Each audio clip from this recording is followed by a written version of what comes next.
Why do we chase people who don't see us? Why do we keep loving those who leave?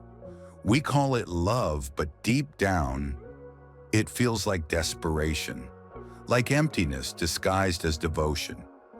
You text first, you apologize first, you make excuses for them, and every time they pull away, you run after them, again and again. But here's the truth nobody wants to say out loud. You're not chasing love. You're chasing a wound. Stay with me until the end of this video, because I'm going to share a hidden reason why we get stuck in these painful patterns, and a secret that could change the way you love forever. Part 1. The performance of love. From a young age, we're conditioned to believe that love must be earned. Be quiet, be good, be useful, be perfect. The result? You grow up learning to perform for love. You think, if I'm kind enough, they'll stay. If I give everything, they'll finally choose me.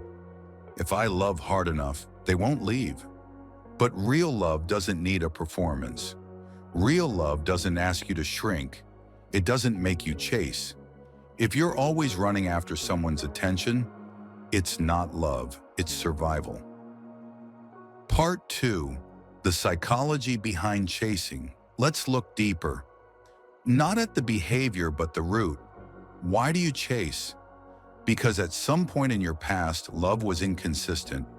Maybe a parent was emotionally unavailable. Maybe you were ignored, rejected, or only rewarded when you acted a certain way. So now as an adult, your nervous system has linked love with uncertainty. You don't feel attracted to people who treat you well. You feel magnetized to those who recreate that familiar emotional chaos. And when they pull away, you chase. Because your subconscious believes, if I can make this person stay, I will finally prove that I am lovable. But chasing love is a trauma response. It's not passion, it's not chemistry. It's your inner child screaming, please don't leave me again. Part 3. The cycle that never ends. And so the cycle continues. You meet someone. You feel a spark, but it's not a spark. It's anxiety. It's fear wrapped in fantasy. You give more than you get. You ignore red flags. You try harder every time they pull back. You think if you just say the right thing, be more patient, be more forgiving, they'll love you. But they don't. Not in the way you need. And you're left with that empty ache, wondering what you did wrong. Again. Part 4. Chasing is a form of self-abandonment. Every time you prioritize someone else's feelings over your own, every time you ignore your needs just to keep the connection, every time you try to win them over, you abandon yourself. And here's the painful truth. You can't force someone to love you without losing parts of yourself in the process. You can't beg for a seat at a table that was never built for you. And love that demands you to disappear in order to be accepted is not love, it's bondage. Part 5. What Carl Jung would say. Carl Jung taught that until we make the unconscious conscious, it will control our lives, and we will call it fate. So if you keep ending up in relationships where you're chasing love, begging for affection, and settling for less, it's not fate. It's an unhealed pattern. The people you chase are mirrors.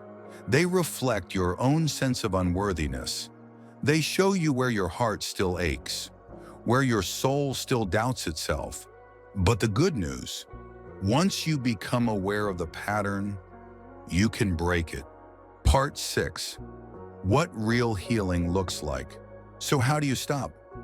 Not just physically, not just stop texting them, but truly stop chasing emotionally? It starts with a radical shift inward. 1. Acknowledge the wound. Say it out loud. I have chased people because I didn't believe I was enough on my own. 2. Sit with the discomfort. That urge to reach out, to beg, to fix, that's your emotional withdrawal. You're detoxing from the illusion that love equals struggle. 3. Build emotional self-trust. Start asking, what do I feel? Instead of, what do they need? Learn to sit with your feelings instead of outsourcing them to other people. 4. Rebuild your self-worth. Through boundaries, through stillness, through choosing yourself every single day, even when no one else does. 5. Redefine love. Love isn't pain. Love isn't waiting. Love isn't performing. Love is being seen, supported, and safe to be fully yourself. Part 7. The secret you need to hear. And now, the secret. Here it is. You are already whole. You were never meant to chase love. You were meant to embody it. The version of you that begs for attention is not the real you. It's a survival part, one that once served you, but no longer does.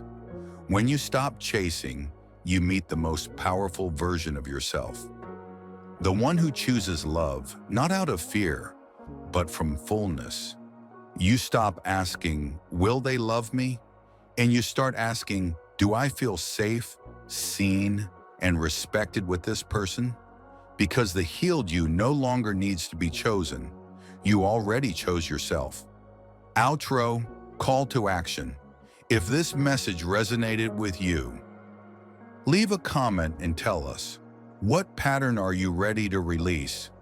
Like this video if it helped you reconnect with your own worth. And subscribe to Psychology of Happiness, where we uncover the deep truths behind relationships, trauma, shadow work, and Jungian healing.